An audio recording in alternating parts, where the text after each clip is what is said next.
Mga kababayan, stop muna tayo sa impeachment at saka sa sigalot ngayon sa gitnang silangan mga kababayan.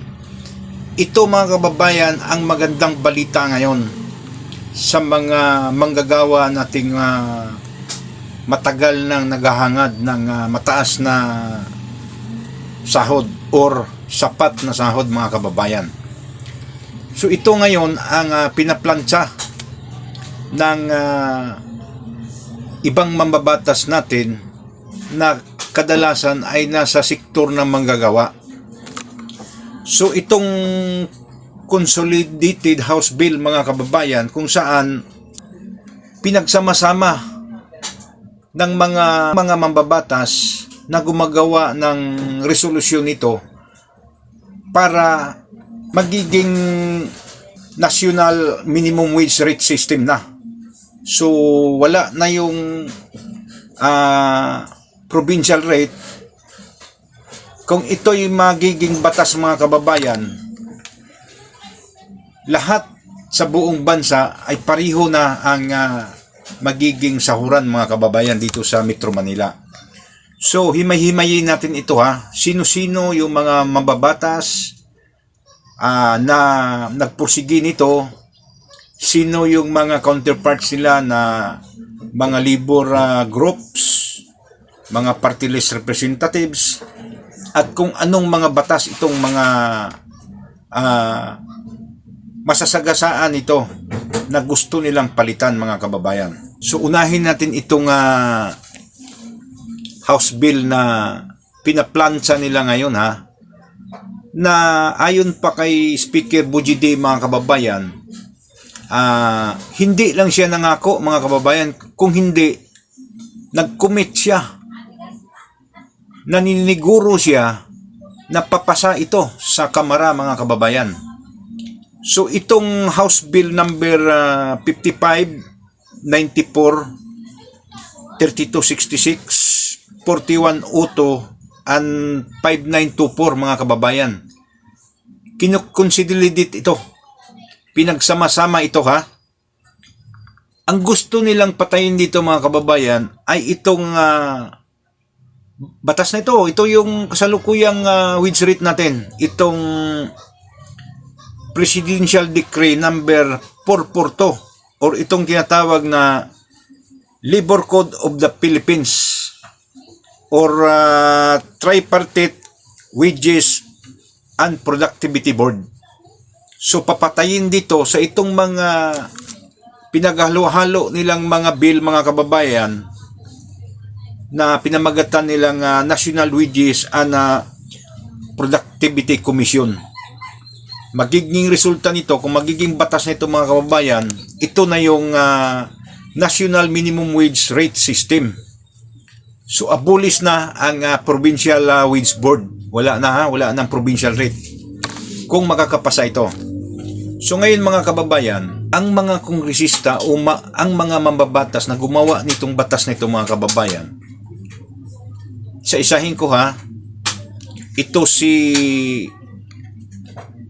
kamanggagawa party list, itong si Elijah San Fernando. So nakikita natin itong tao na ito, ito talaga yung advokasya niya, itong tanggalin ang provincial wage mga kababayan. Gusto talaga niya na mapariho ang sahuran sa mga taga-probinsya at dito sa Metro Manila mga kababayan. So ang mga dahilan yan, alam na nating lahat. Halos pariho lang ang mga bilihin, pariho lang ang presyo, lahat. Metro Manila or probinsya man, minsan nga mas mahal pa sa probinsya kaysa dito sa Metro Manila mga kababayan. So si kamanggagawa party list Elijah San Pedro, siya yung nag-prepare nitong House Bill number 94. Pangalawa, itong si Julio Revilla mga kababayan. So tandaan niyo itong mga mambabatas na ito ito yung dapat na papurihan natin kung magiging batas itong mga ginawa nilang bill, mga kababayan. Cavite Representative Julio Revilla, siya yung head ngayon ng House Committee on Labor. House number 5924, sa kanya ito, ha?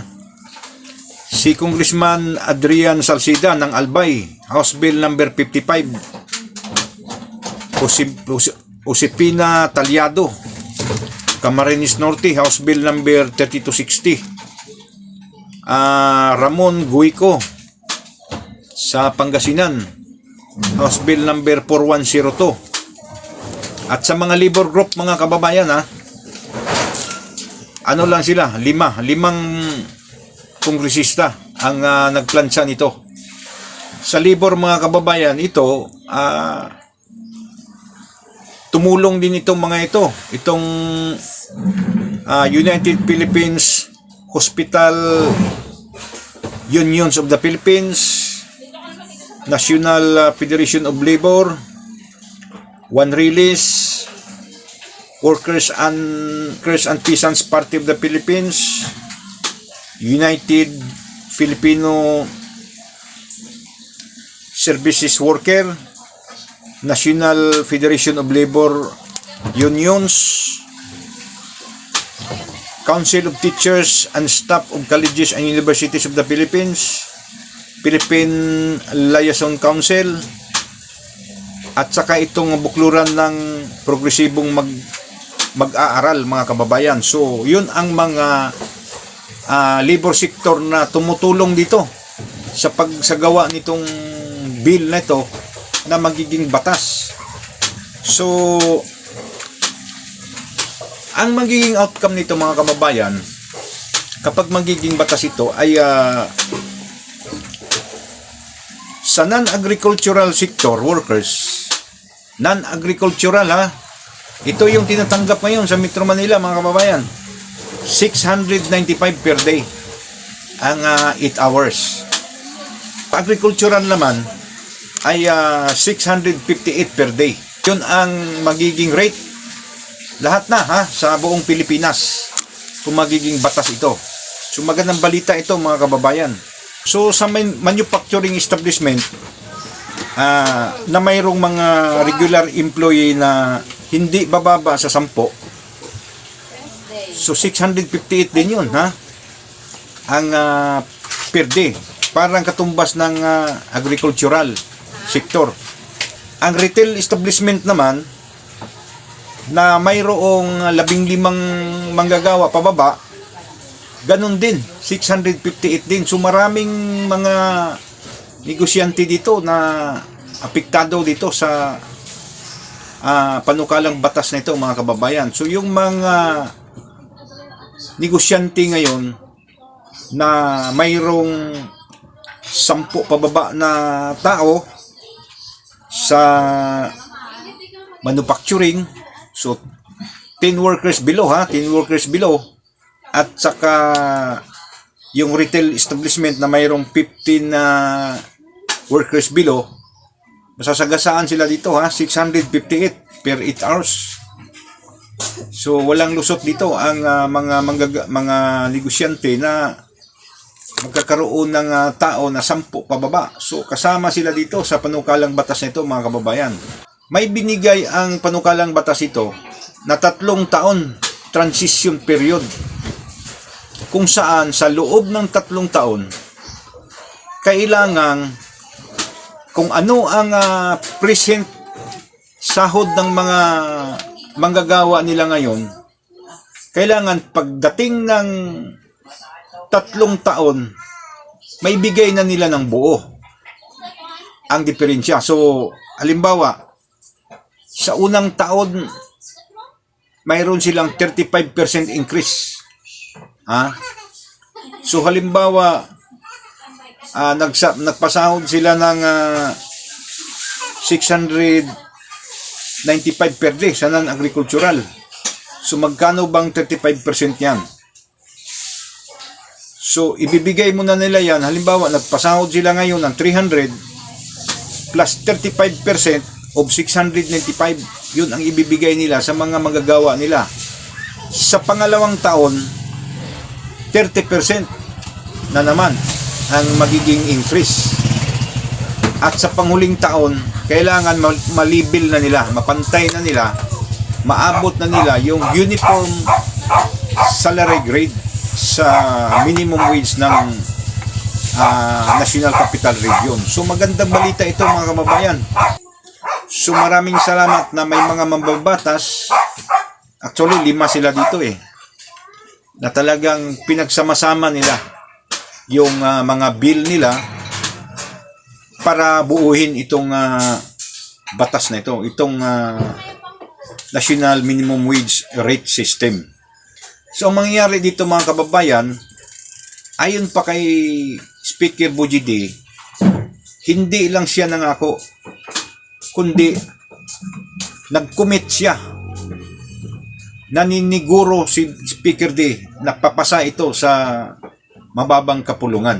Kapag mapasa ito sa mababang kapulungan, iakyat nila ito sa Senado mga kababayan. Kung anong mga proseso sa Kongreso, first reading, second reading, third reading, gawin yan sa Senado. Pagkatapos sa Senado, magpatawag silang, tawag nila ang, magsama-sama na yan sila.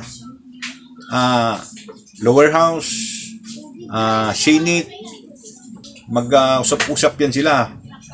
Pag wala ng mga discrepancies sa bill na ginagawa nila mga kababayan, so handa na silang ipasa ito sa Office of the President for signature at magiging presidential decree nito, Republic Act, batas na, magiging National Minimum Wage Rate System. So tanggal na yung wage board, wala na yun.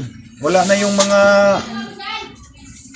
batas na yun, wala na yung mga provincial rate system, mawawala na yun dahil dito sa batas na to.